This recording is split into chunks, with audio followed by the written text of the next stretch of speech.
Muy bien, muy buenas noches y gracias por esta oportunidad de volver a compartir con ustedes algo de filatelia mexicana. Hoy voy a presentar, aunque se anunció en la agenda que iba a hablar sobre la censura en tarjetas postales. Esa es una charla que yo di para el Congreso de Tarjetas Postales hace unos años, y es una charla muy corta. Entonces quiero no completarla, porque no se trata de hablar de completar algo, sino aunar elementos para entender un poco mejor ese concepto de la censura mexicana, que es un tanto ajeno para nosotros. Y me voy a permitir agregar esta charla inicial. Ninguna de las dos es muy larga, afortunadamente para ustedes. Y voy a hablar en particular de un pequeño poblado, una pequeña villa en el camino de Veracruz a Ciudad de México, que se llama Perote, en el estado de Veracruz. Y esta fue una charla que di hablando de ese poblado y principalmente del fuerte, que es la razón de existencia de ese enclave. Pero le metí tijera para no alargarme demasiado, porque como muchos de ustedes saben, la parte de historia postal que a mí me interesa más es la marcofilia, las marcas postales, y pues ese no es ese es un tema, el tocar la marcofilia de Perote no es el tema que nos trae esta noche. Pero entonces iniciemos esta primera mini charla hablando de este fuerte, y quisiera antes que nada dar unos antecedentes. Ya no voy a hablar de la importancia de la ruta de Veracruz a México, porque ya se ha tocado en muchas ocasiones en este foro. Ya ustedes lo conocen, saben lo vital que era, no solo en época colonial, sino antes de establecerse las carreteras hacia Estados Unidos, hacia Centroamérica, y sobre todo la vía aérea. Esta era la ruta vital en la economía mexicana. Pero sí quiero mostrarles a ustedes, más que la ruta de Hernán Cortés, quiero enseñarles a ustedes este plano que me topé por ahí en internet, y que es de lo más ilustrativo. Déjame cambiar nada más el puntero para que se vea un poco más claro. Bien, entonces este mapa nos muestra la ruta que siguió Hernán Cortés en su ruta hacia Tenochtitlan, no era todavía Ciudad de México, en su viaje de conquista. Aquí tenemos a Veracruz, que fue donde su flota atracó, donde se instaló la primera ciudad española. Y aquí vemos donde siguió la costa, siguió el río, empezó a subir la Sierra Madre Oriental. Aquí está Jalapa, que es el lugar de la feria, que es el lugar donde se intercambiaban las mercancías, ya fuera del calor y los insectos de la costa, en un clima muy agradable. Y continuaba uno subiendo esta ladera de este cerro hasta llegar al altiplano mexicano. Y a esta lengüeta de tierra, aquí vemos claramente la posición estratégica de Perote. Aquí está Perote. Esto es Perote, y imagínense ustedes, es prácticamente una terraza. No, claro que no se ve la costa, pero aquí pueden ustedes ver topográficamente por qué era tan importante este sitio. Aquí continuó su viaje, y aquí cuando ustedes han oído hablar del Valle de México, pocos mapas, pocas cartas topográficas ilustran también ese Valle de México y lo encerrado que está, y por qué se ha tenido tanto problema con la calidad del aire, y por qué nació ese lago natural sobre el cual está construida la Ciudad de México. Es básicamente aquí no podría hablar de un cráter, pero es un valle cerrado, un Shangri-La, si quieren ustedes verlo de esa manera. Aquí están los volcanes que han oído ustedes nombrar, el Iztaccíhuatl y el Popocatépetl, que es el que aún está activo, visibles desde la Ciudad de México un día que les toque volver. Bien, una vez que Cortés ya logró su cometido y se hizo de la Ciudad de México, era importante tener ese camino bien establecido, por lo cual se procedió al establecimiento de ventas. Si nosotros vemos la definición de la Real Academia Española de la Lengua, ¿qué hablamos cuando se habla de ventas? Básicamente es una casa establecida en los caminos o despoblados para hospedaje de los pasajeros. Esto es lo que es perote. Esto fue lo que motivó a la creación de esta venta. Por lo tanto, la venta de San José se establece en junio 20 de 1525. Aquí en la imagen de abajo estamos viendo el volcán. Este es el volcán Cofre de Perote, es el nombre completo, Cofre de Perote.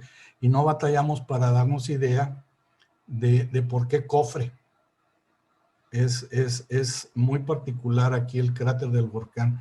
Tiene esa forma y esto es visto de este perote, así se ve. Esta encomienda se le encarga a un español de nombre Francisco de Aguilar, que era entonces vecino de la Villarrica. Villarrica es el nombre original de Veracruz, era la Villarrica de la Veracruz. Y así viene la encomienda de Francisco de Aguilar, vecino de la Villarrica, estamos hablando de Veracruz. A él se le encomienda el que cuide, a él se le encomienda este lugar y que controle el ir y venir de mercancía y soldados, en fin, todo lo que llegaba al momento. ¿Por qué perote? Perote, tenemos que retornarnos a esa época y no verlo con el castellano que hablamos actualmente. Si nos vamos a ese año de 1525, perote es básicamente lo que hoy sería pedrote, de Pedro, un Pedro grande. En esa época el apodo no era Pedrote, era Perote. Entonces aquí el punto era ver cómo ganó ese apodo, por qué Perote, qué Pedro hay en la historia de la conquista que sea el causante de que este lugar se le conozca con ese nombre. Entonces, la primera posibilidad fue Pedro Ansúrez, que fue parte de la expedición de Cortés, llegó con Cortés, pero realmente era muy endeble el poder justificar que Pedro Ansúrez hubiera tenido algo que ver con la venta de San José, porque realmente fuera de pasar por ahí no había ninguna otra relación de este conquistador con el lugar. Sin embargo, investigadores posteriormente, ya el siglo pasado, ya pudieron determinar que una mejor posibilidad es que se llame Perote por ser un apodo de Francisco. ¿Por qué? Porque el padre de Francisco se llamaba Pedro de Aguilar. Entonces ha de haber sido un tipo de buena estatura, de complexión pesada. Entonces, en lugar de haberle dicho Pedrito, debieron de haberle dicho Pedrote o en aquella época Perote. En cualquier caso y cualquiera de estas dos posibilidades, el hecho es que para julio 15 de 1527, un par de años después, ya hay pleitos, ya hay procesos judiciales y en un pleito acerca de de un alojamiento, de una renta, ya se hace referencia en ese proceso judicial a la venta de Perote, ya no venta de San José. Entonces, ya tan temprano como 1527, ya la gente ya se le refería al lugar como la venta de Perote. Y aquí me voy a saltar muchos años y me voy a ir hasta una fecha que cualquier cubano la debe conocer muy bien, porque es el año de 1762 y fue cuando los ingleses sorprendieron a los españoles en La Habana con un asalto y un saqueo. Eso produjo una paranoia total, no solamente en Cuba, sino en el resto de las colonias, al grado de que se instruye que se cree una fortaleza en Perote en el año de 1776 para proteger el acceso al altiplano mexicano. Tenían miedo de que los ingleses todavía en esa época tenían sus colonias en el Atlántico, lo que es ahora la costa americana del Atlántico, pudieran montar alguna expedición de conquista de la Nueva España. Entonces, eso generó que se ordenara la construcción del fuerte de San Carlos en Perote. Para esa construcción se utilizó un estilo militar que estaba muy en boga en ese momento, que fue idea, fue creación, fue diseño del Marqués de Vauban en Francia, y que básicamente es la maqueta que ustedes están viendo, donde está el fuerte en el centro, con sus 4 esquinas en forma de diamante, para proteger todos los ángulos y rodeados por un foso que eliminaba la posibilidad de que máquinas de asedio se acercaran a los muros y pudieran tener tiempo para repelerlos. Se llega a la independencia, ese fuerte nunca fue utilizado como tal, los ingleses jamás se aparecieron en la forma que se aparecieron en Cuba, y el primer uso que se le da al fuerte, que ya estaba concluido tras la independencia, fue instalar ahí el colegio militar. El heroico colegio militar se instala ahí en el año de 1823, donde permanecería hasta el año de 1841, cuando se muda a Ciudad de México, al castillo de Chapultepec, por razones obvias. O sea, los querían en la capital. Entonces queda de nuevo vacío el fuerte. ¿Qué uso se le da? Era básicamente un fuerte multiusos. Ahí estuvieron detenidos famosos tejanos, entre ellos Steve Austin, en los años anteriores a la Guerra Tejana, aparte de algunos otros presos políticos que molestaban al régimen, pero no todo eran celdas, era un fuerte. Entonces parte de ese fuerte fungía como un hospital militar, y ahí fue atendido el general Guadalupe Victoria, que fue el primer presidente de México, en donde muere por causas naturales en marzo de 1843. Es una biografía muy interesante la del presidente Guadalupe Victoria. No era el nombre verdadero de él, igual que Pancho Villa. Él a la hora de iniciar su lucha cambió su nombre. Él se llamaba José Miguel Adauto Fernández, y él decidió cambiar su nombre a la hora de la lucha por la independencia a Guadalupe por la Virgen, y Victoria porque esa era su meta, que consiguió, y fue un buen presidente. Y cosa extraña en Latinoamérica, supo cuándo retirarse y se alejó de la vida política. No vivía muy lejos de aquí de Perote, por eso cuando enferma de urgencia es trasladado aquí a este fuerte, en donde fallece. También aquí brevemente fue detenido el presidente Antonio López de Santana, 13 veces presidente de México, y esta fue una de las veces que se le mandó al exilio. Estuvo detenido aquí camino a Veracruz, mientras lo subían a un barco para que se fuera muy lejos. Se fue a Jamaica y terminó en Colombia, en donde abrió una plantación de chicle. que no le fue mal, por cierto, con esa plantación. Le hubiera ido mejor con hule, pero en fin, él le tenía mucha fe al chicle en ese momento. Y regresaría a México después, pero en fin, aquí estuvo detenido en su ruta al exilio. Durante la guerra con los Estados Unidos fue ocupado el fuerte y fue base de ellos. Ese fue el siguiente destino de este fuerte de San Carlos.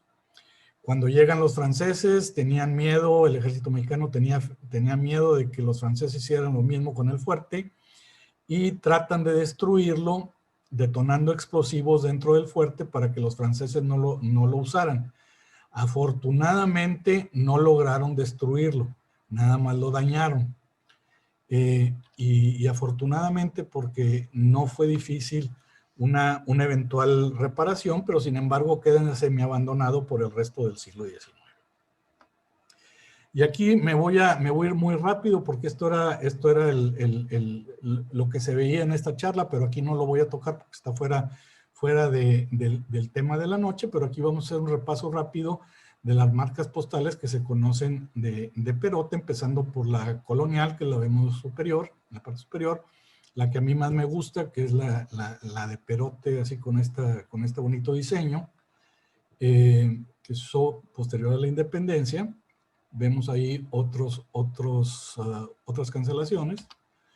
Aquí es cuando ya llegan las primeras emisiones en 1856, ya se había cambiado a unos matasellos más sencillos de recuadro. Y aquí yo quiero notar esto, porque esto no esta marca, este cuño no lo identifica nadie. Este recuadro que ustedes ven en la parte superior izquierda, que estamos hablando aquí, es el único caso que yo conozco en México en donde existió un cuño específicamente para poner la fecha dentro de él. Era un recuadro, un rectángulo en blanco donde se ponía la fecha, y esta es la única oficina que conozco yo que se le ocurrió hacer esto. En fin, se me hace peculiar. Ya ven ustedes que a mí las marcas son lo que me interesa, ¿no? Pero en fin, no está documentado esto como marca en ninguna de la literatura en donde vienen reportadas las marcas postales mexicanas. Esta es la marca de la Administración de Correos, que en teoría no debió de haberse usado para anular los timbres, o en el caso de sellos negros. Aquí otra marca de la administración, y aquí una marca temprana en donde, en ausencia del matasello, se utilizó una pluma.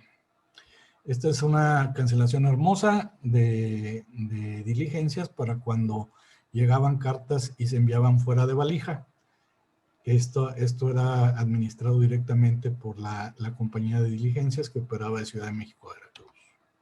Y esta es la marca que se utilizó después de las pequeñas rectangulares que vimos antes, hasta finales del siglo. Retomando la historia del fuerte, entonces, Porfirio Díaz, cuando se ve forzado a empezar a reprimir la oposición que se le estaba enfrentando por haber permanecido tanto tiempo en el poder, habilita la fortaleza, repara los daños que se le hicieron cuando la invasión francesa, y de nuevo la pone a funcionar como una prisión para presos políticos, la cual alcanza a utilizar. Terminando la revolución, se queda sin uso de nuevo, y el siguiente uso que vale la pena mencionar es en 1939, cuando fue utilizado para alojar a refugiados que estaban llegando a México escapando la Guerra Civil Española. Aquí vemos en el centro al presidente Lázaro Cárdenas, y aquí vemos, por supuesto, a los niños y algunos adultos que llegaron como refugiados de la Guerra Civil en España. Y es aquí donde entramos al tema de hoy, para no hacer que Mauricio haya hecho en vano el fondo de pantalla que le vi ayer, es aquí donde en mayo de 1942 se detiene a alemanes e italianos después de la declaración de guerra a las potencias del eje. Y aquí vemos una foto de la Navidad de 1942, en donde vemos a la bandera italiana y a la entonces bandera alemana, la bandera nazi, con los internos celebrando Navidad. Se llevaba una seguridad muy ligera, era un centro de detención, más ellos estaban libres de entrar y salir, no había a dónde ir, pero en fin, ahí es donde estuvieron detenidos. Fueron hasta 520, llamémoslos espías, los que fueron detenidos. ¿Cómo llegaron ahí? Antes que nada, no fue un centro de detención. El nombre oficial de esa estación era una estación migratoria. Es un eufemismo ahí medio irónico, pero en fin, ahí estuvieron detenidos durante toda la guerra en calidad de migrantes. En 1949 y hasta el año de 2007 fue una prisión estatal del estado de Veracruz. Finalmente, el estado de Veracruz era una prisión muy incómoda, muy difícil de mantener, entonces prefiere el estado de Veracruz hacer entrega del inmueble al Instituto Nacional de Antropología e Historia, concretamente la delegación en Veracruz, y son ellos los que restauran y abren al público el fuerte como museo y de esa manera puede ser visitado en la actualidad. Hablemos ahora entonces de la estación migratoria. La estación migratoria, ¿por qué se abre? Por presión de los Estados Unidos, el gobierno de México requisa buques italianos.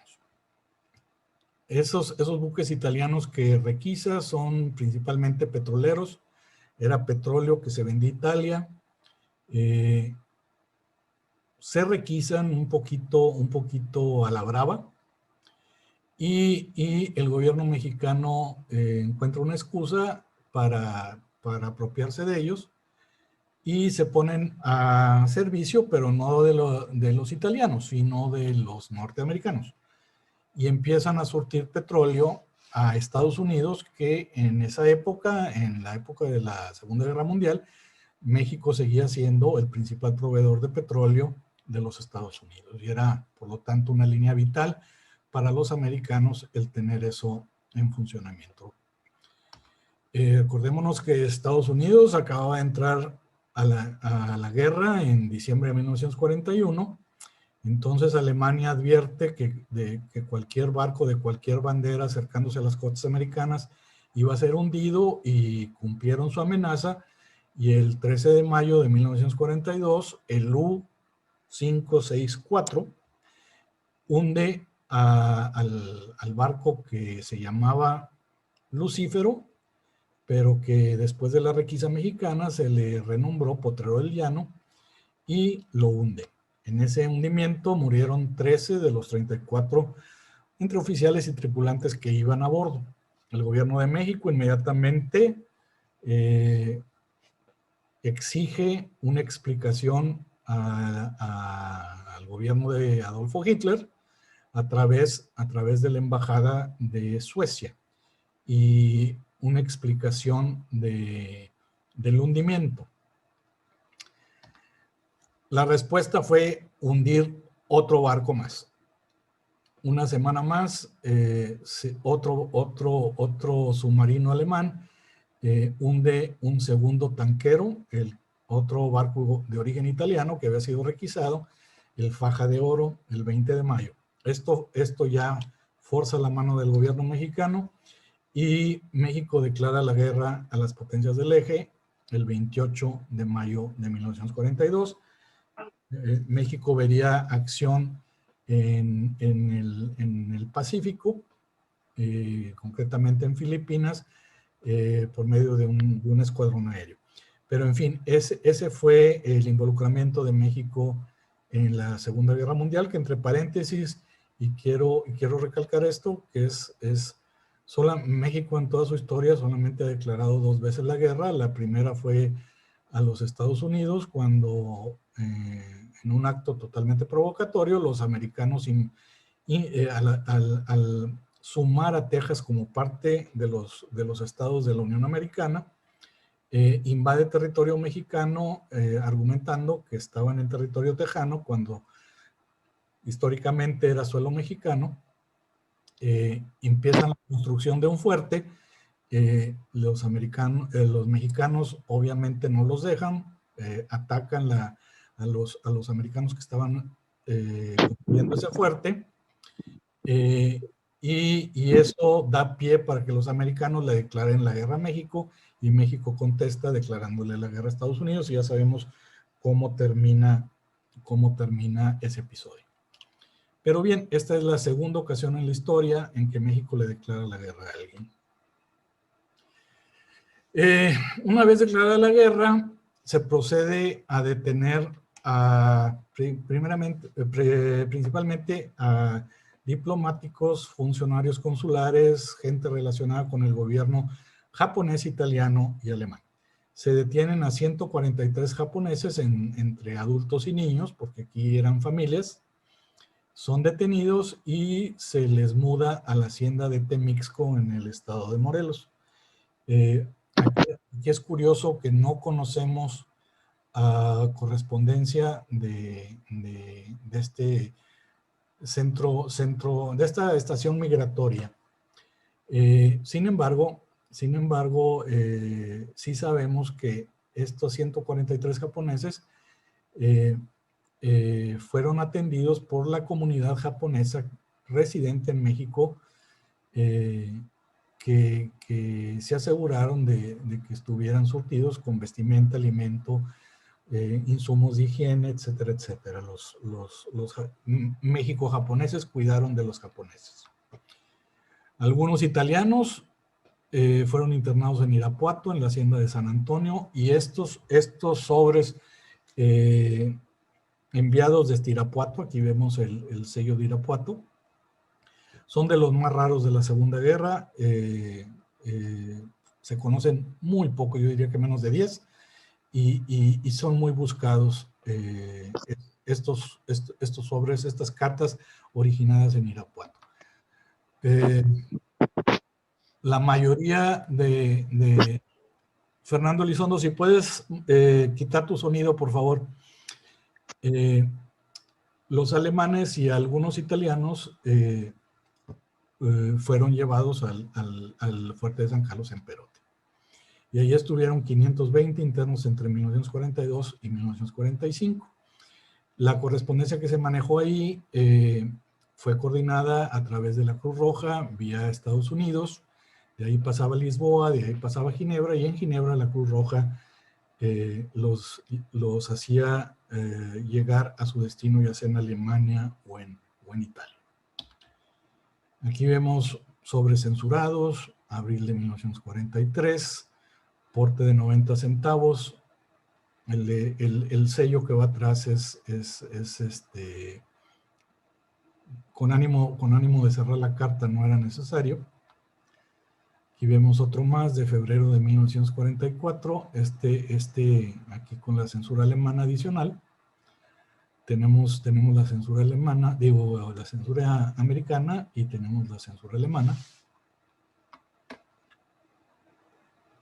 Aquí otros sobres censurados entre enero y septiembre de 1944. Aquí la tarifa ya era de $1. Todos van dirigidos a Ginebra, la Cruz Roja, que era la encargada de redirigir.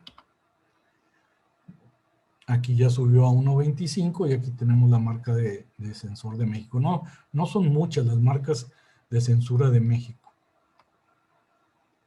Otro más, este tiene triple censura, tiene la censura mexicana.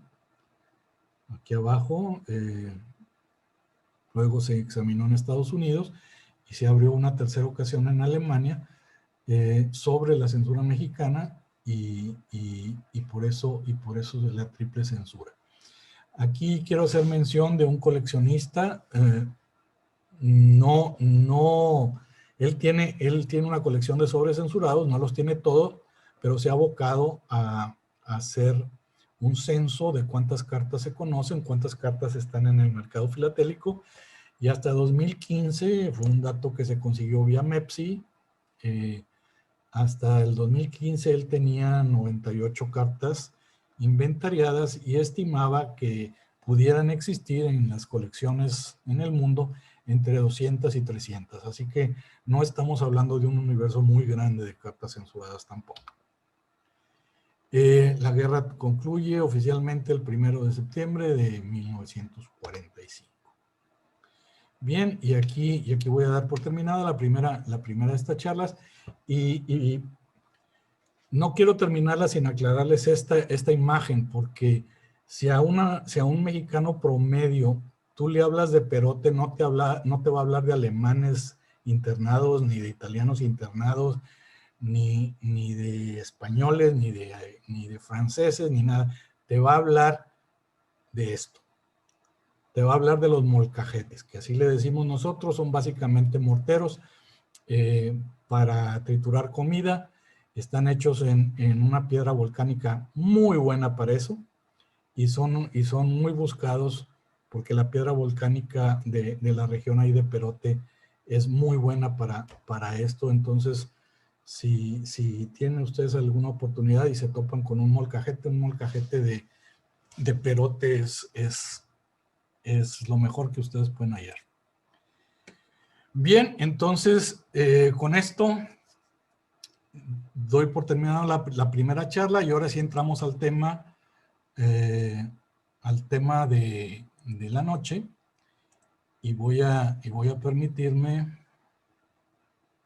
acá está, compartir con ustedes esto. Ustedes me dicen cuándo se está viendo.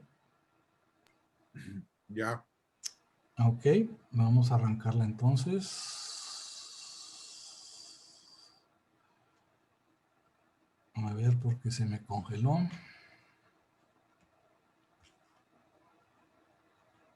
A ver. Déjame intentarlo de nuevo porque se congeló.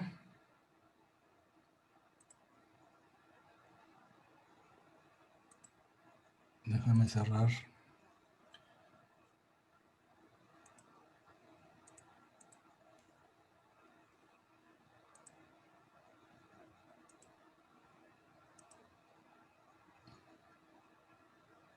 Bien, ahí va de nuevo. Listo. Bien. Ok, déjenme tomar un traguito de agua.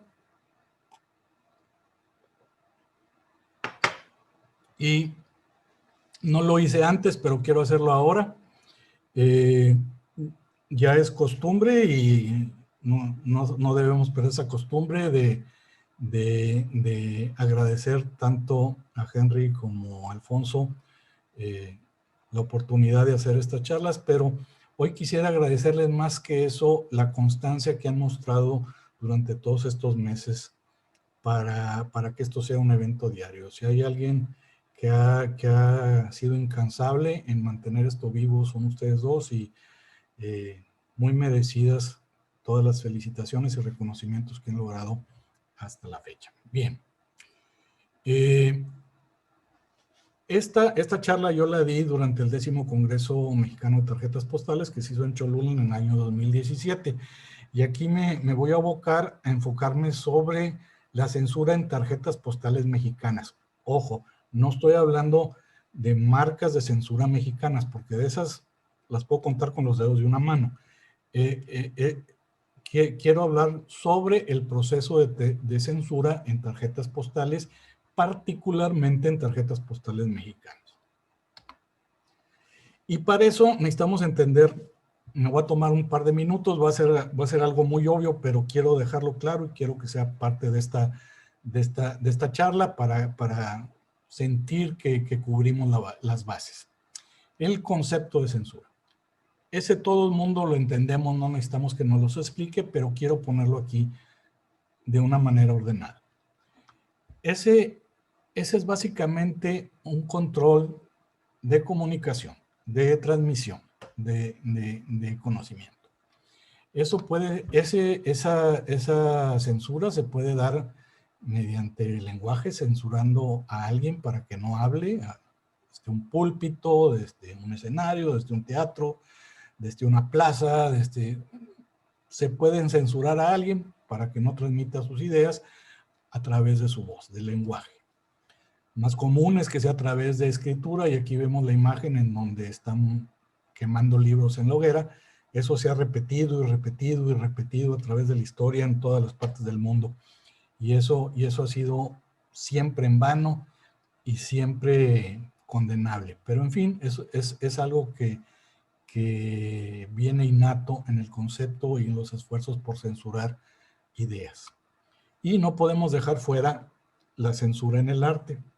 Agarren ustedes el arte que ustedes quieran, la literatura, la pintura, la música, en fin, siempre se ha dado casos de censura de algún tipo en obras de arte.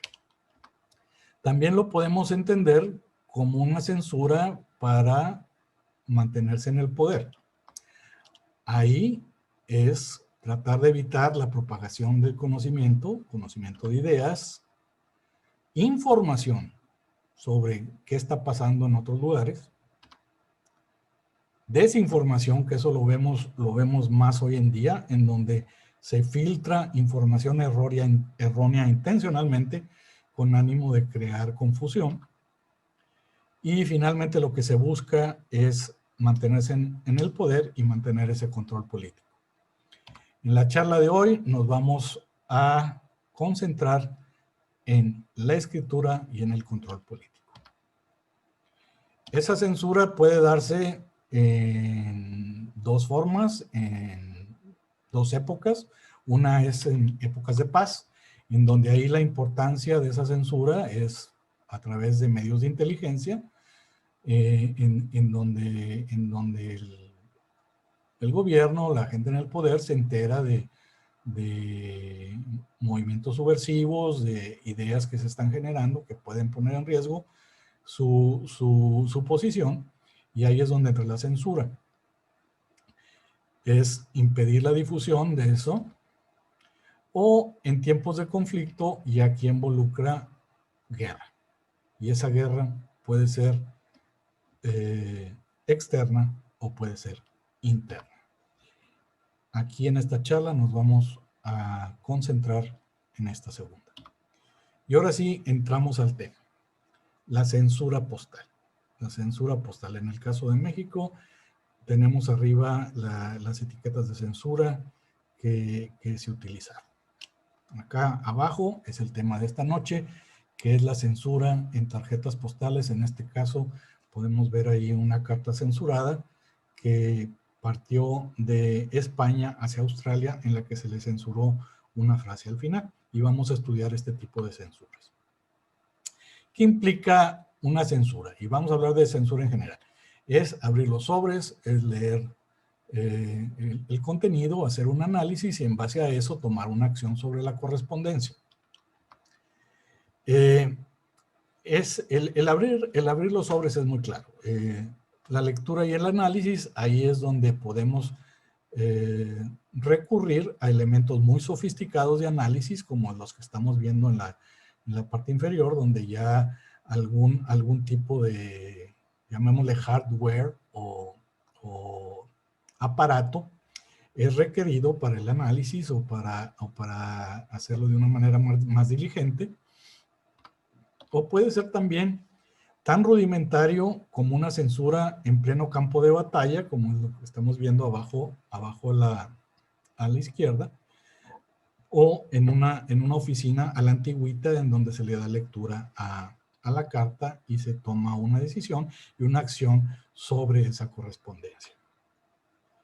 En este caso vemos aquí, como vimos en la tarjeta española, donde se bloquea la parte censurada o donde se recortaba, y vemos el resultado de lo que pudo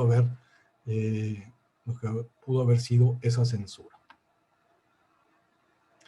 Alguien me hizo una pregunta, hace tiempo en otra de las charlas aquí en mi oficina sobre qué pasaba cuando se detectaba algo que era censurable. Y aquí vemos un ejemplo en donde esta carta se regresó a su remitente, en donde se aclara que fue censurada y la razón era explicada en una forma, en un memorándum que iba adentro de la carta que había sido resellada por el censor.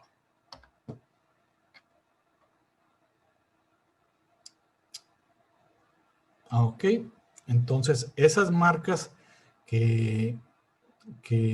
esas cartas, esa correspondencia que pasó la censura, necesitaba llevar una señal en donde se viera que había sido pasada ya por la censura, y esas son las etiquetas que hemos visto en otras charlas.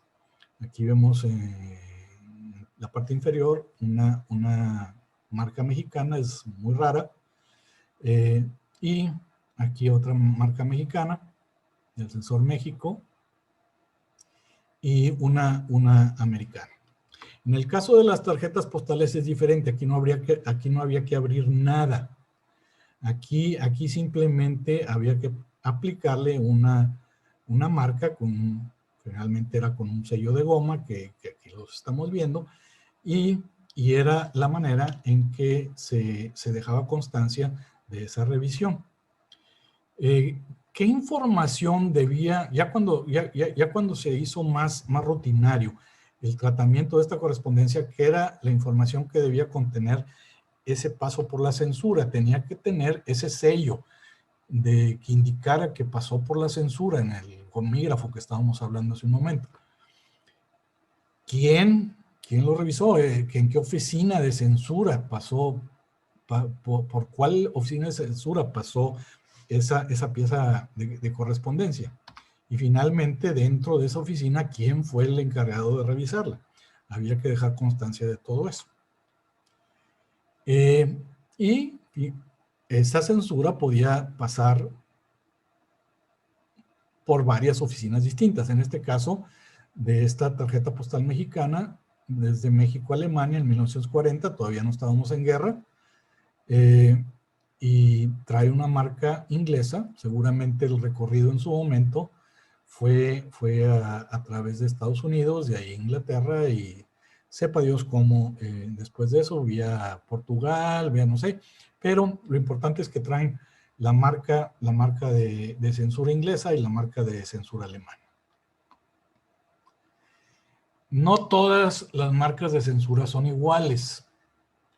Tenemos en un primer caso una censura civil que es una marca generalmente postal, o una autoridad civil es la que hace la revisión de esa correspondencia. Aquí vemos una de la oficina postal, en la que un examinador fue el encargado de revisar esta tarjeta postal. No alcanzo a ver la fecha, pero independientemente, estas marcas de vía Airmail y servicio postal aéreo son ya suficientemente interesantes para esta tarjeta postal en particular. Sumándole la marca de censura, es una carta postal muy, muy deseable. También puede haber censura militar, en donde ya la censura no la hace el correo, la hace ya sea el ejército o la armada. En este caso, aquí vemos una tarjeta francesa. Y lo que vimos ahorita en Perote, en donde interviene un canal diplomático. Como lo vimos, fue el caso de la Cruz Roja, en donde intervenía una institución o un elemento neutro para hacer llegar esa carta a su destino. Aquí voy a hacer un paréntesis. Esta carta es mía. Me llama mucho la atención porque es una carta que va de Saltillo a México en abril 23 de 1867.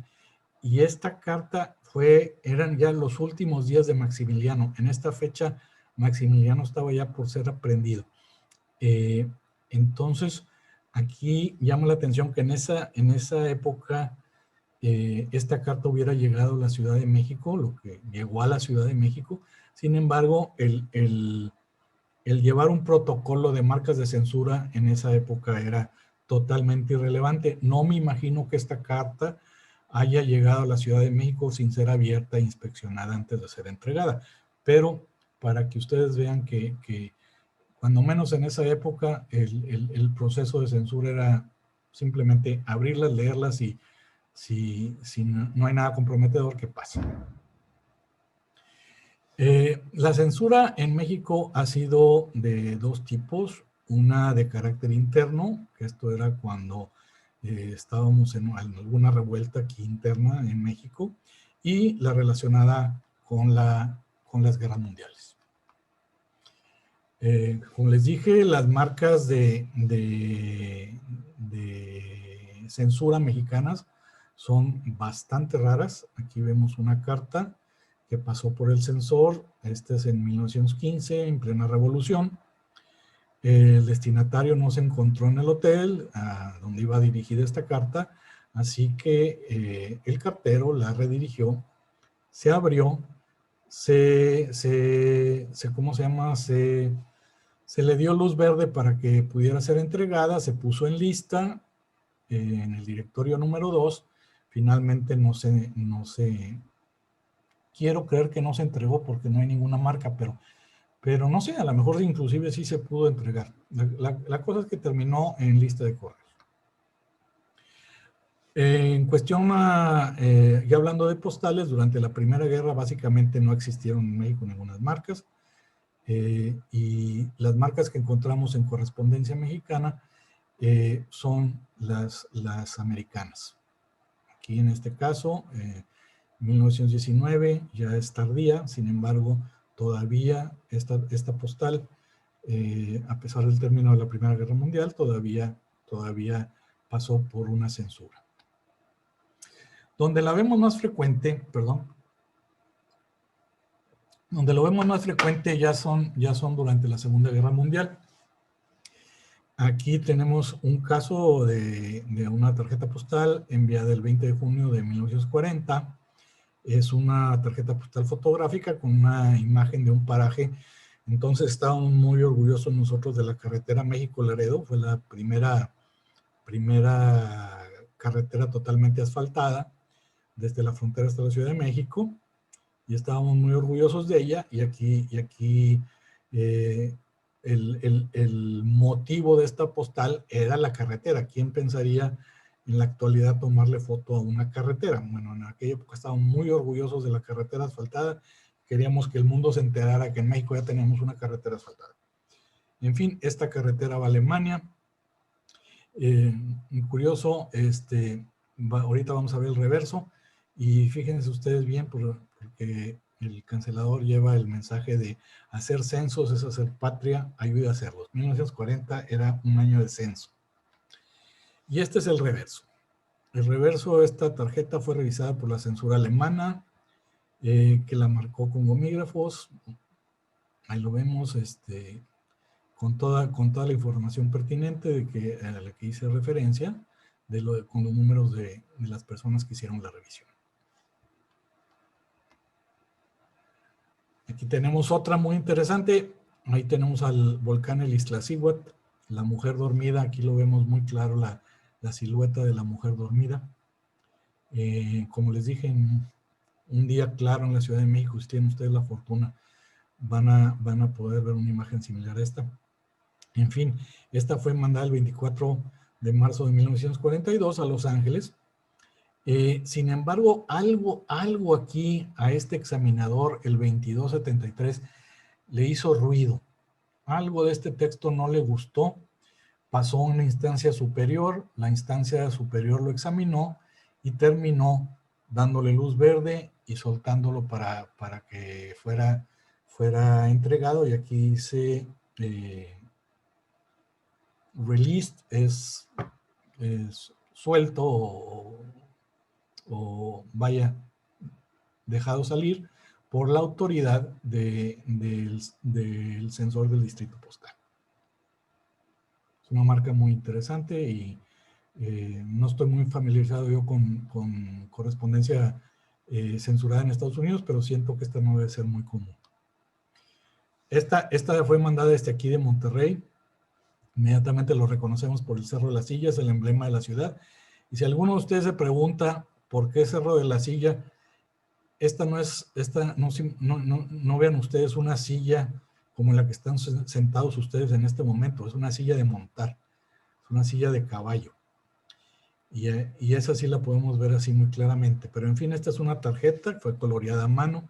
Vemos al Cerro de la Silla durante una tormenta y fue enviada a Lansing en Kansas. Vamos a ver el reverso. Aquí el reverso tiene los dos timbres, los 4 centavos, que era el porte correcto por una tarjeta postal. No podemos apreciar la fecha, pero aquí lo interesante es el tipo de gomígrafos utilizado y este es del tipo de 3 ceros.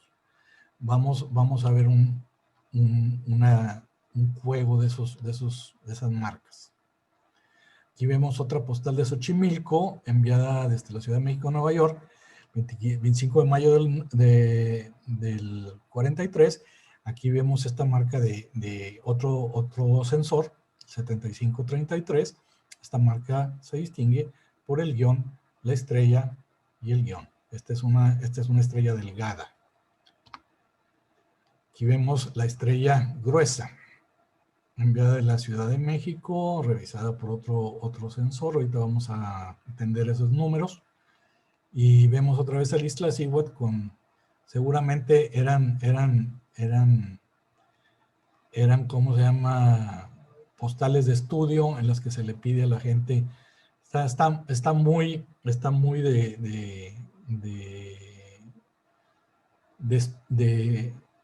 actuada, por decirlo de alguna manera, esta postal, pero por lo costumbrista no deja de ser atractiva para un turista que estuviera visitando México en ese momento. Y esta le va a ser familiar a ¿cómo se llama? A Mauricio, porque es la que puso en el fondo de pantalla. Aquí están los 4 centavos. Es un entero postal de 2 centavos con otros 2 para completar el porte 4.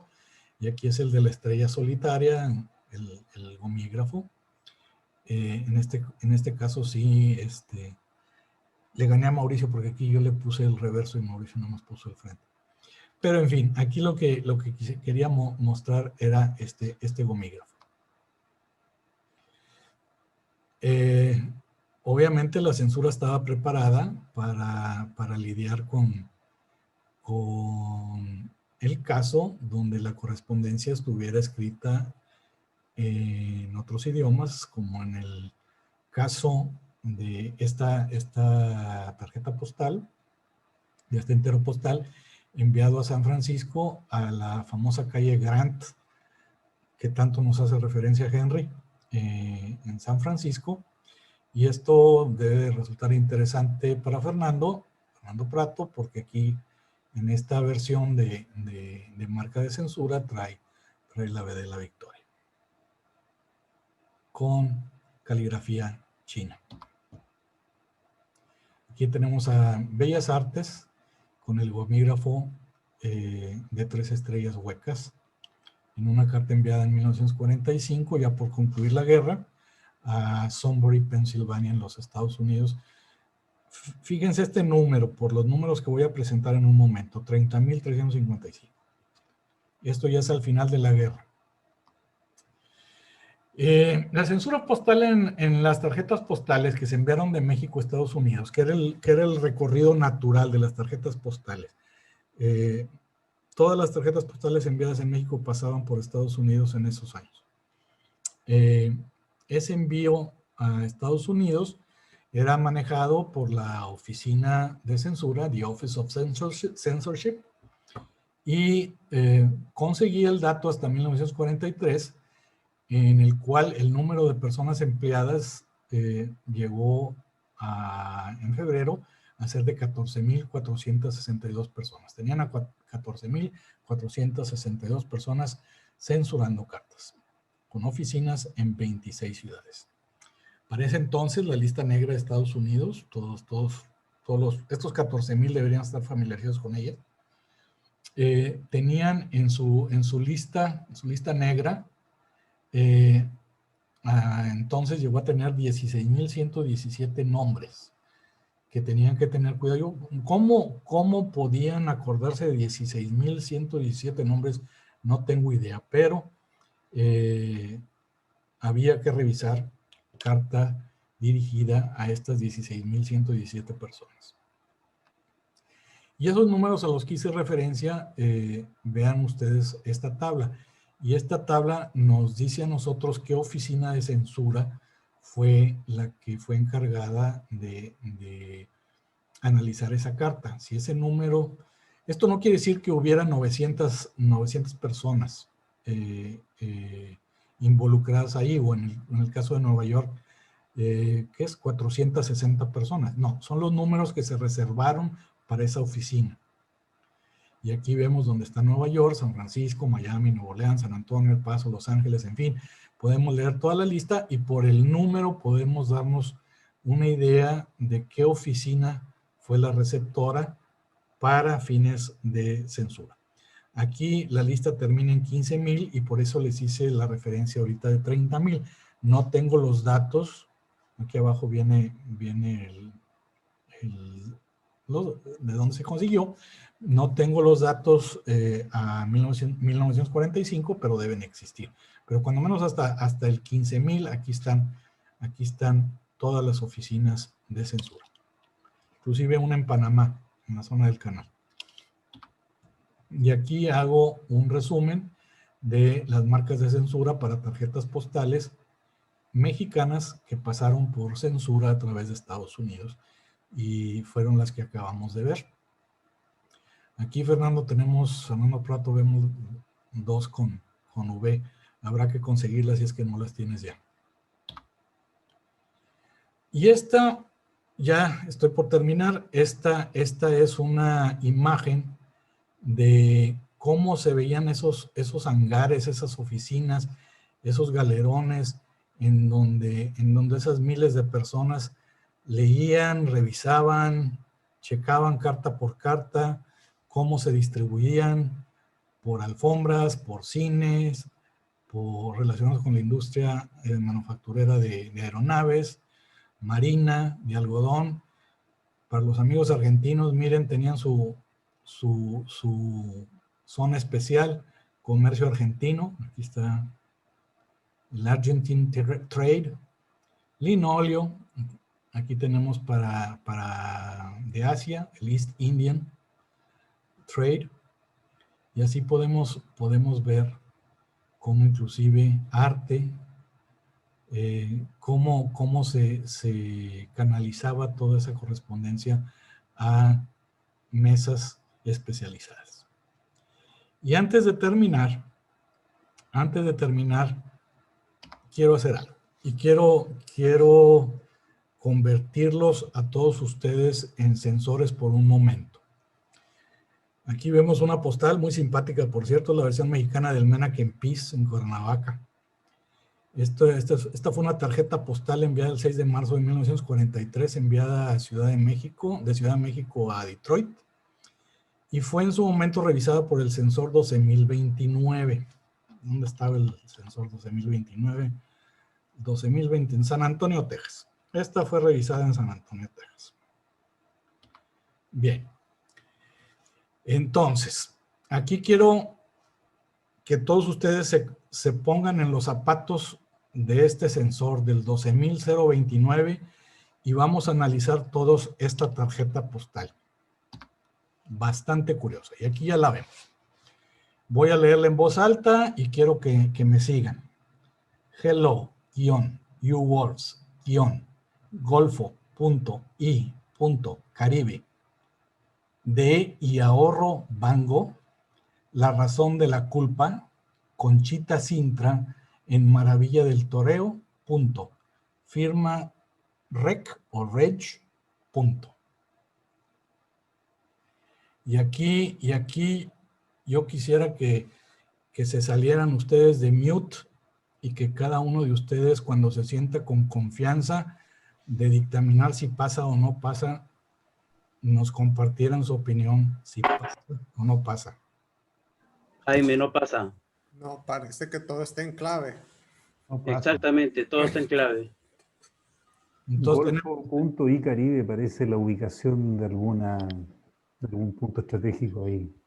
Sí, lo que pasa es que para poder descifrar eso, en primer lugar tendríamos que conseguir la matriz de lo que está diciendo.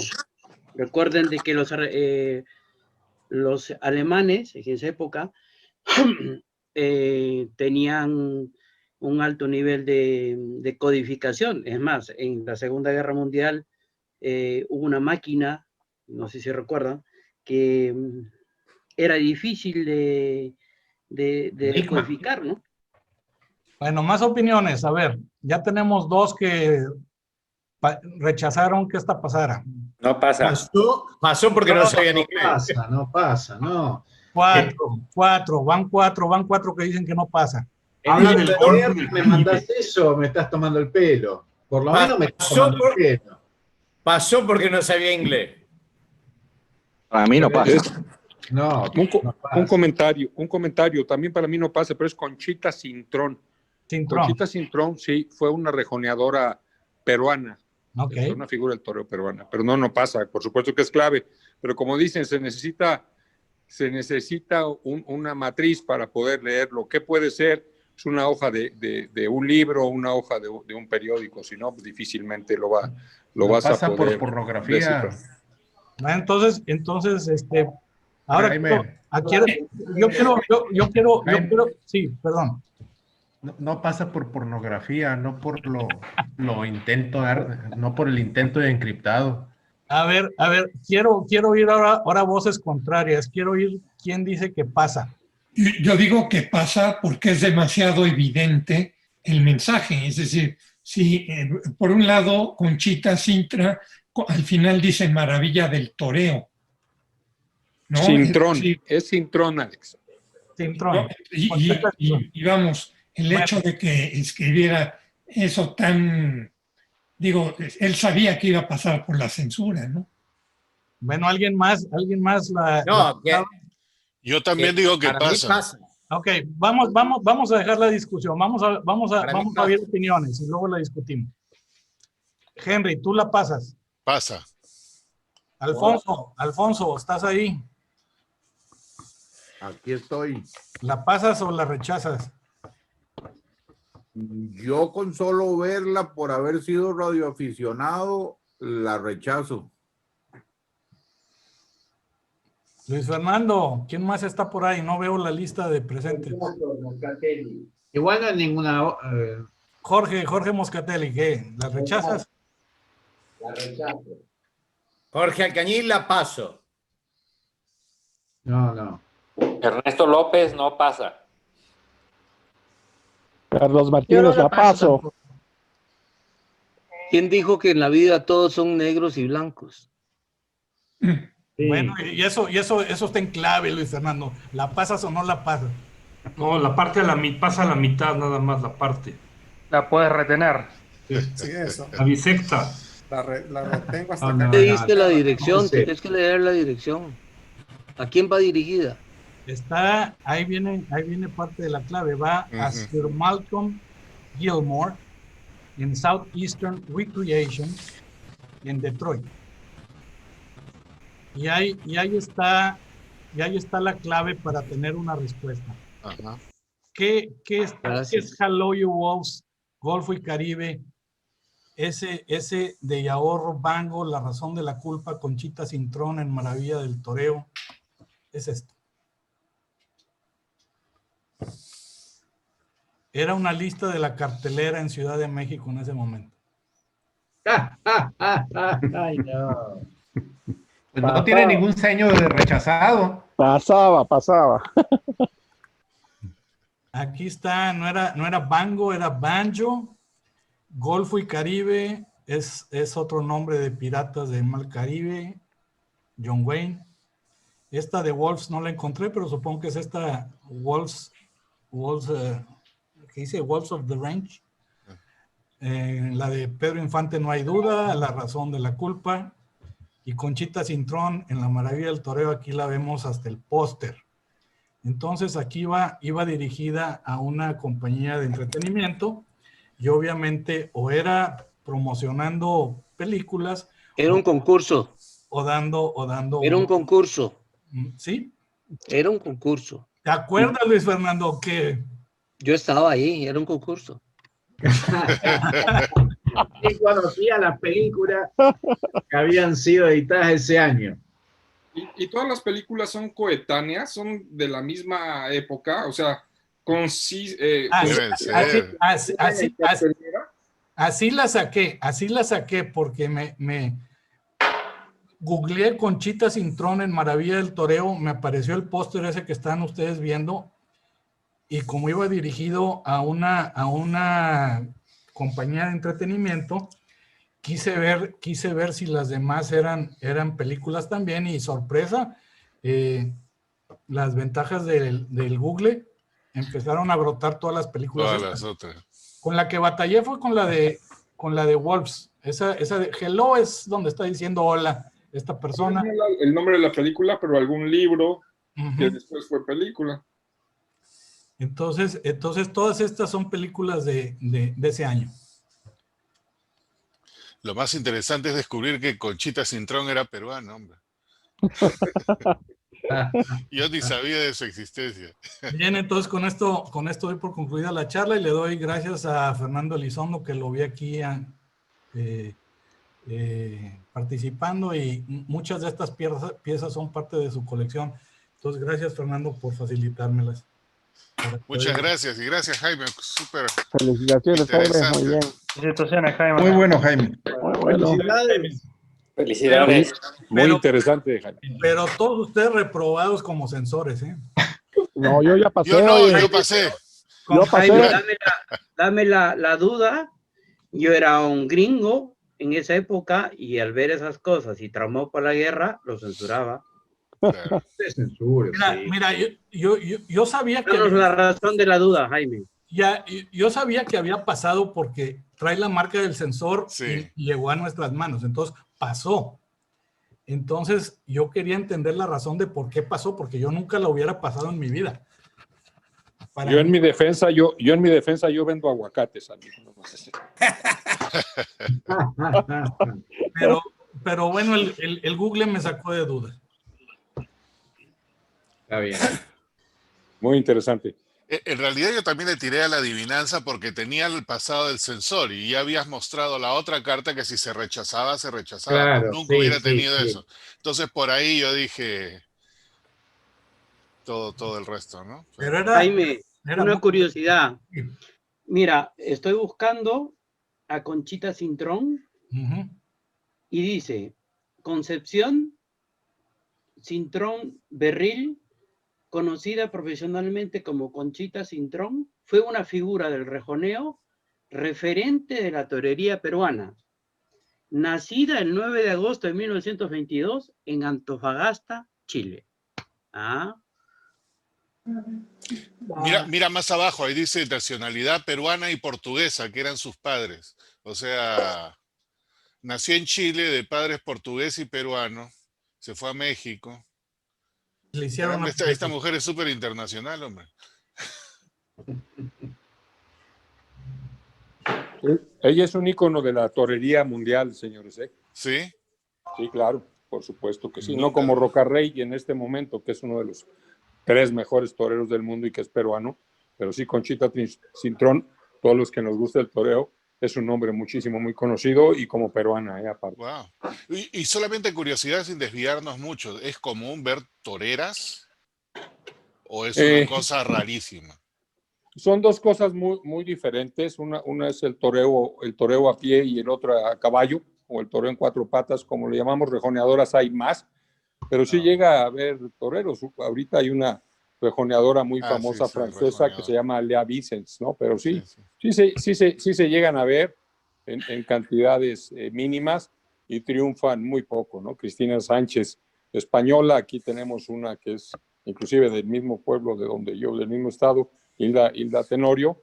Hay como unas 3, 4 en México, pero no destacan tanto como los hombres, ¿no? Desgraciadamente, aparte de los hombres toreros, son muy machistas, entonces no se arriesgan a torear con ellas, porque si ganan, si quedan arriba de ellas, claro, ser un hombre, ¿no? Y si pierden, pues les ganó una mujer. Entonces no es fácil que No se los arriesgan. toreros hombres les den una oportunidad a las toreras mujeres, no es fácil. Mira qué interesante, hasta Google te dice que estudió en el colegio Villa María de Lima. No me acuerdo quién estudió. Lucho Cusianovich creo que estudió, ni me acuerdo. Bueno, estamos desviándonos. No, Lucho Kusenovich estudió una parte, pero lo de ahí se fue a Suiza a estudiar, Lucho. Ok. Aldo estudió en el Villa María. Bueno, Estoy hablando. volviendo al tema, ¿algunas preguntas para Jaime? Sí, yo me apunto. Ernesto, adelante. Jaime, muy interesante, felicidades. Ya había visto parte de esta plática, vi que la modificaste y me gustó más. Y bueno, muchos coleccionamos censura.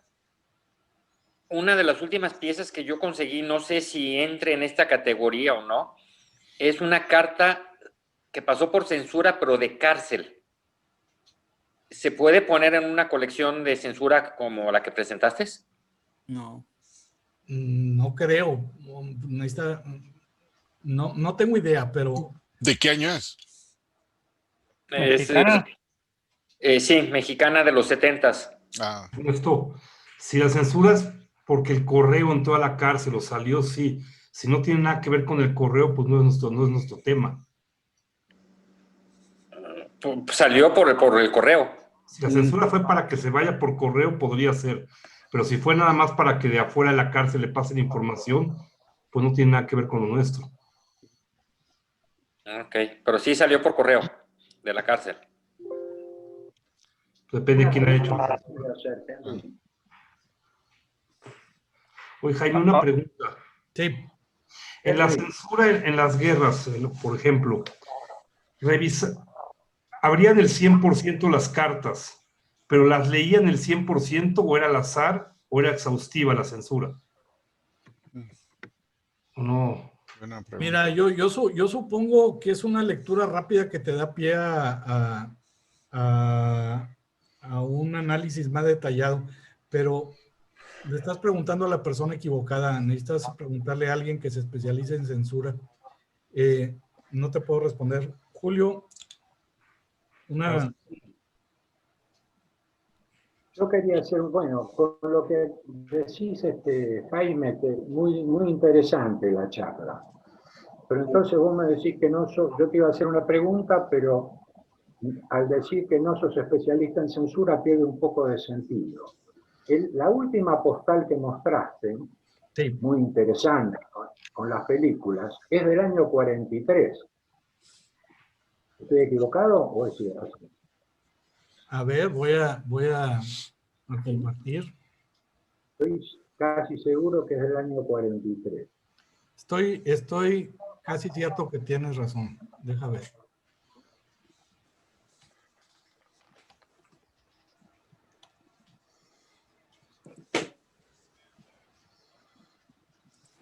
A ver, necesito salir primero de la presentación. Ahora sí, disculpen.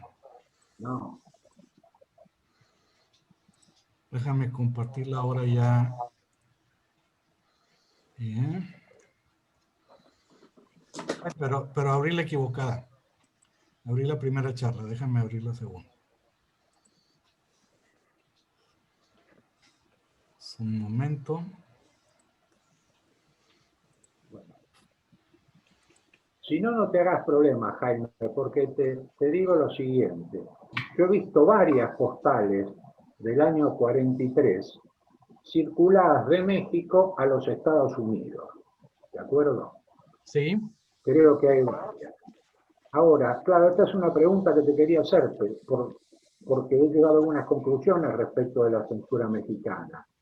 La censura mexicana fue impuesta por un reglamento dictado por Manuel Ávila Camacho, el presidente de México, ¿sí? El 7 de noviembre del 42. Esa norma reglamenta el artículo 17 de la Ley de Prevenciones de México, por el cual se establece la censura postal y se delega en el presidente Manuel Ávila Camacho tomar una serie de decisiones, entre ellas la censura postal. Esa censura postal tiene vigencia a partir de la publicación en el Diario Oficial de la Federación, en el Boletín Oficial de México, 7 de noviembre del 42. La pregunta iba a ser, creo que si bien el reglamento de censura que impone la censura, que dice que hay que utilizar para cerrar las cartas la faja SCP-1, dice que la censura va a recaer sobre toda la correspondencia internacional, salida de México o ingresada en México. Yo observo que la censura mexicana ha sido selectiva. Por ejemplo, no censuraban la correspondencia dirigida a los Estados Unidos, a Canadá y tampoco a Europa. Generalmente censuraban con toda seguridad la correspondencia, cierta correspondencia dirigida a la Argentina, cierta correspondencia dirigida a otros países sudamericanos o latinoamericanos. Pero mi pregunta era esa, si la norma de censura dice, consagra que se va a censurar toda la correspondencia internacional, tanto la que ingresa como la que egresa, porque hay ciertos países a los cuales no se les aplicó censura. Llegué yo a la conclusión de que la censura era selectiva a pesar de la norma. Esa era mi pregunta, pero bueno, vos decís que lo que te puedo contestar, Julio, es que la censura no era en México. Toda esta censura que vimos en tarjetas postales mexicanas es censura americana.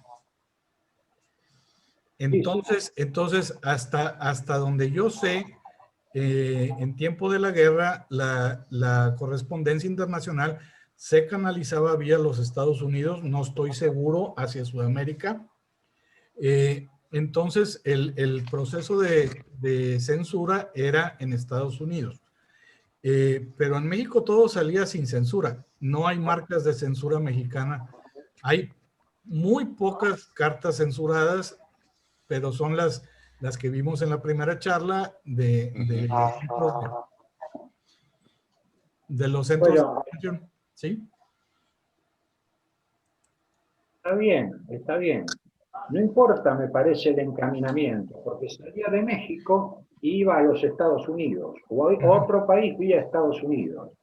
Pero el reglamento de la censura determina que la censura postal, dice, se observará en toda clase de correspondencia del servicio internacional destinada al país o procedentes del mismo para el extranjero. O sea, no quiero seguir en el tema. Yo llegué a la conclusión, y eso te lo quería preguntar, pero bueno, ya con esto que hablamos me doy por satisfecho, es que México a partir del 7 de noviembre del 42 impuso la censura postal sobre toda la correspondencia internacional que venía a México o salía de México.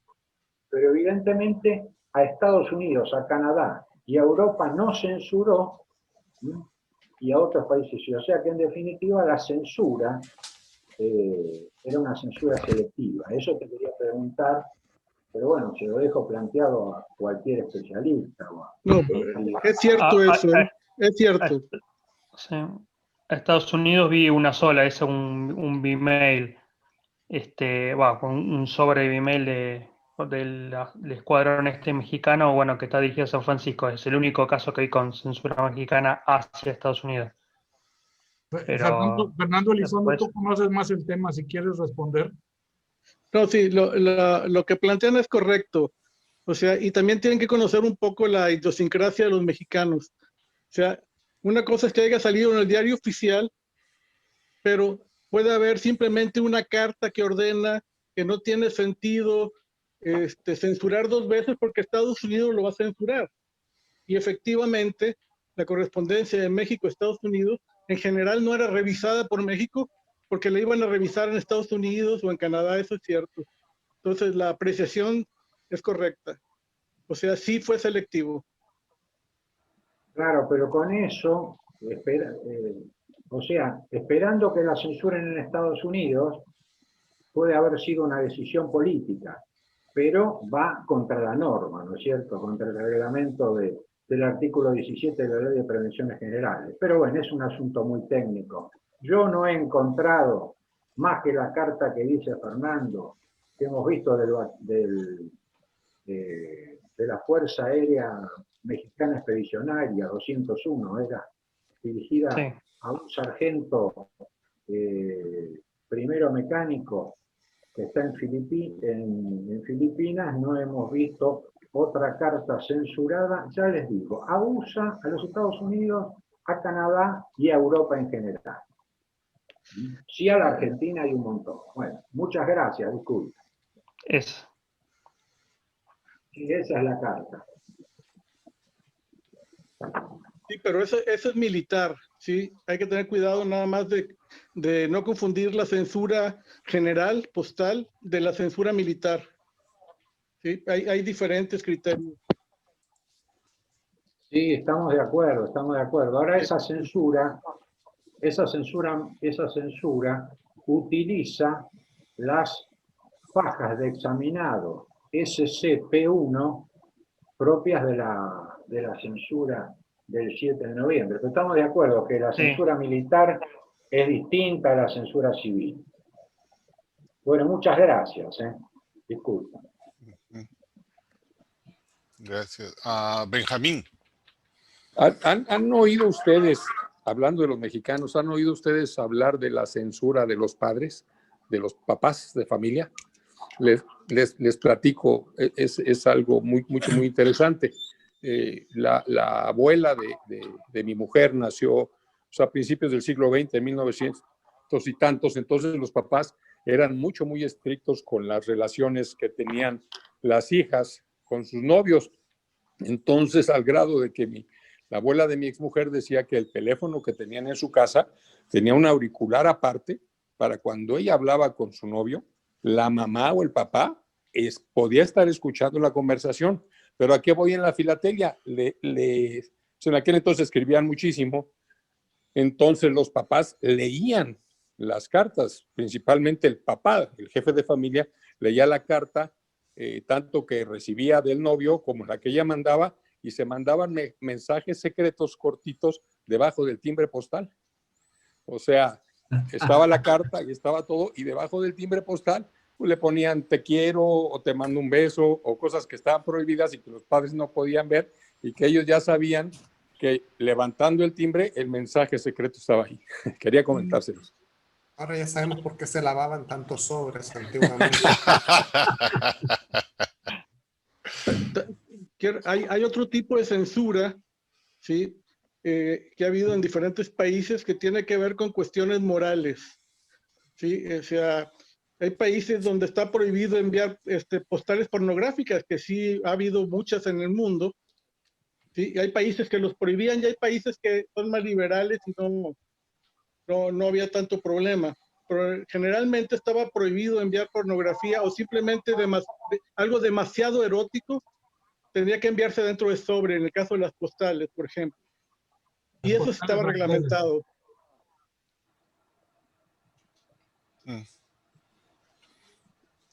Bien. ¿Otras preguntas por ahí? No, Luis Rodríguez. Jaime, por la exposición que nos diste, muy buena, felicidades. Te quiero preguntar si sabes si Mike Ludeman ha escrito recientemente algún artículo relacionado con esto en MEPSI, porque, bueno, de él he visto algunos... El último contacto que tuve fue cuando escribí el artículo precisamente sobre Perote, porque dentro de mi artículo incluí obviamente de sobres de la estación migratoria, y él me contactó para preguntarme qué piezas tenía yo, y le contesté que yo no tenía ninguna, o sea, no es mi área de coleccionismo. Sin embargo, tuve que cubrirlo para escribir el artículo de Perote. Entonces me pidió todos los escanes de todas las piezas que conseguí en internet, en catálogos, en fin, las que pude juntar. Se las mandé y de ellas le faltaba una que lo hizo muy feliz porque según él tenía todo. Pero ¿qué ha pasado del 2015 a la fecha? Ya no sé, ya como no es mi área de coleccionismo, no mantuve ese contacto con él. Ok. Hubiera imaginado que él hubiera escrito algún artículo en MEPSI sobre eso, porque sacó uno precisamente sobre las cancelaciones de esta empresa suiza, ¿no? De finales del siglo XIX, que prácticamente todos los canceladores de México de finales del siglo XIX, los nuevos, los redondos, con fecha, eran traídos de él, y él fue a la fuente, ¿no? Pero fuera de eso no he visto algún artículo que sería muy bueno que él diera al respecto, porque él también está muy interesado en las cancelaciones, ¿no? Mira, no quiero hablar por él, ni mucho menos, pero muchos autores están reacios a publicar porque sienten que todavía hay información que necesitan recopilar para poder publicar algo. Entonces yo espero que algún día sienta que ya es el momento y que publique ese inventario que él tiene. O sea, a mí me dio totales, no me mandó ningún Excel o ninguna lista pormenorizada. Supongo que la tiene.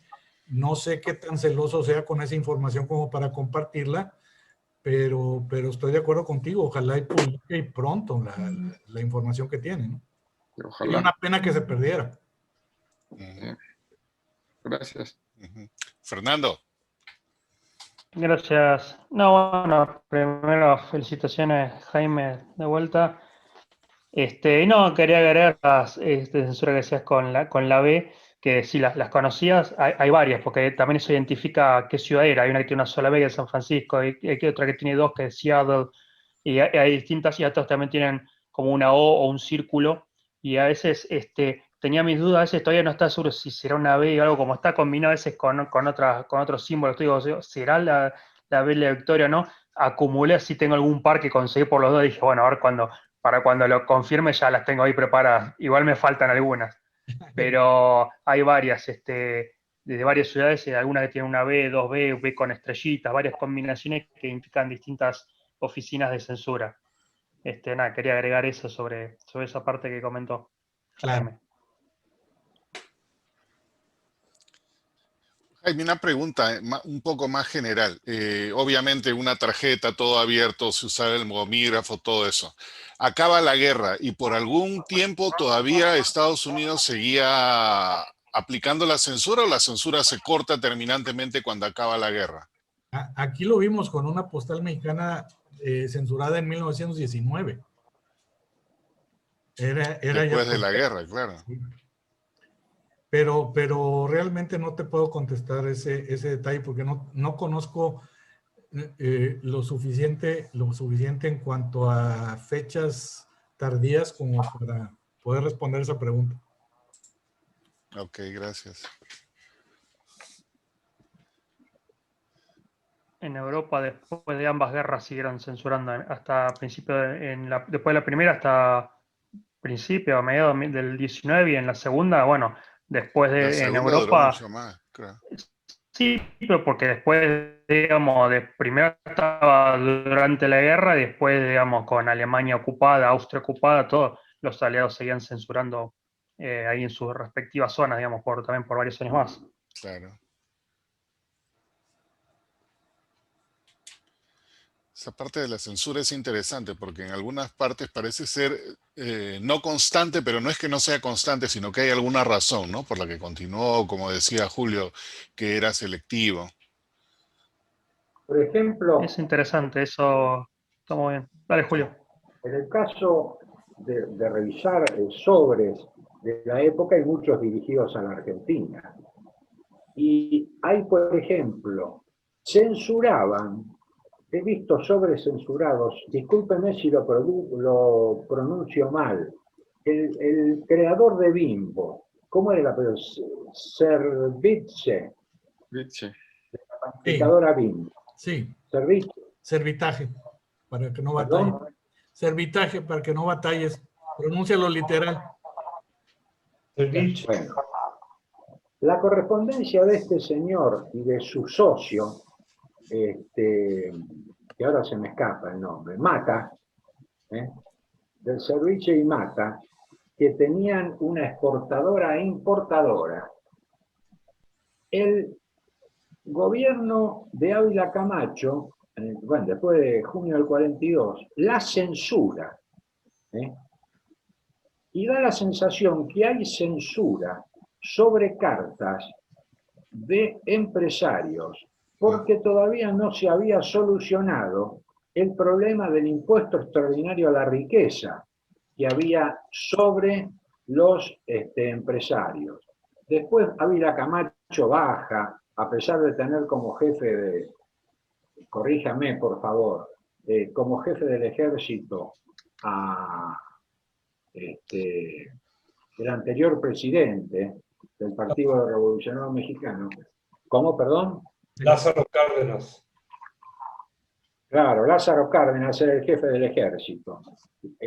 Tiene que bajar un poco el nivel de político Ávila Camacho, y cuando llega al acuerdo con los empresarios de disminuir o dejar sin efecto el impuesto sobre la riqueza, la censura aparentemente desaparece. Hay otro caso de censura a la Argentina en la cual no se aplica, no se revisan las cartas. Podemos encontrar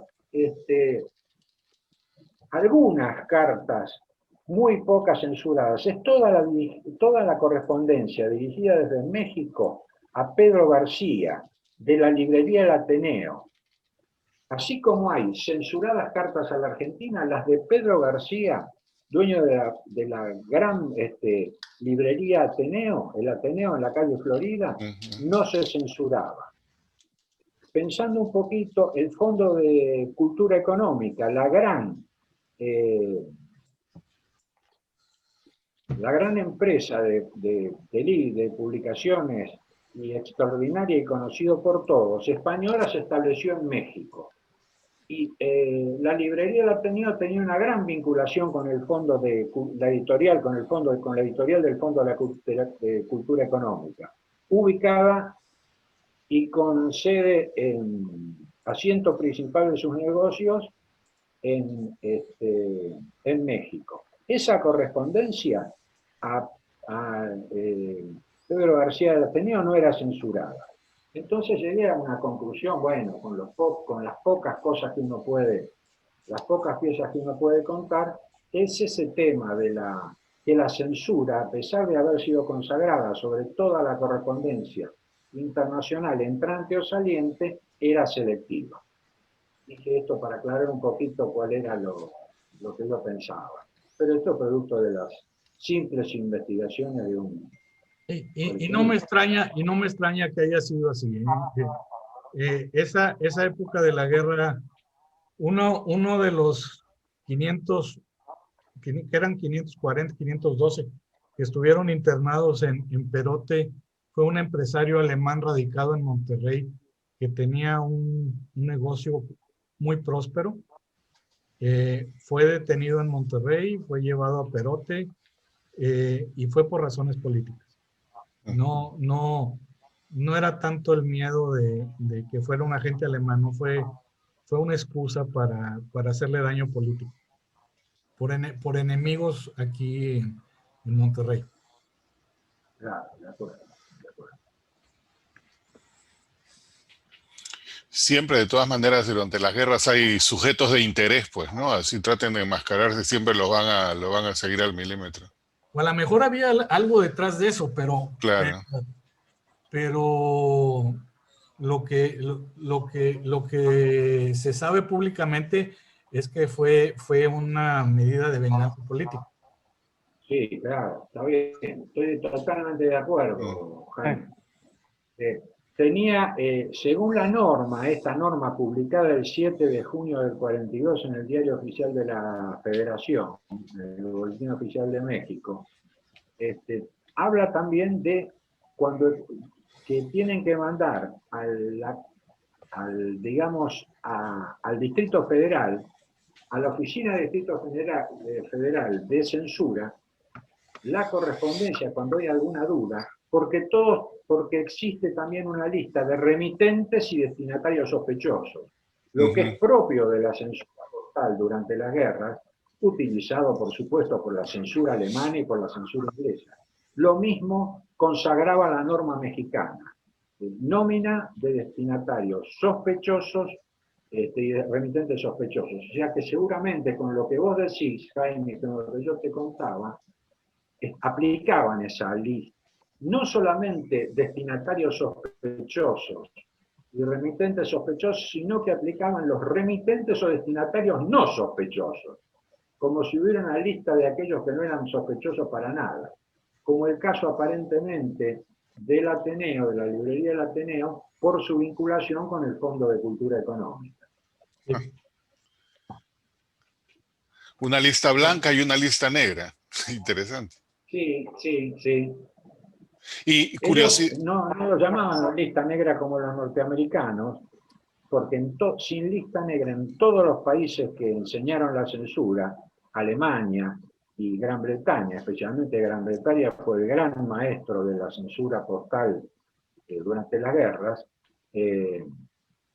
lo hacían no con lista negra, sino con verdaderos personas que consideraban peligrosos y tomaban medidas de inteligencia y contrainteligencia respecto de esas personas. Y con sí, es un poco lista negra y lista blanca, en definitiva. Sí.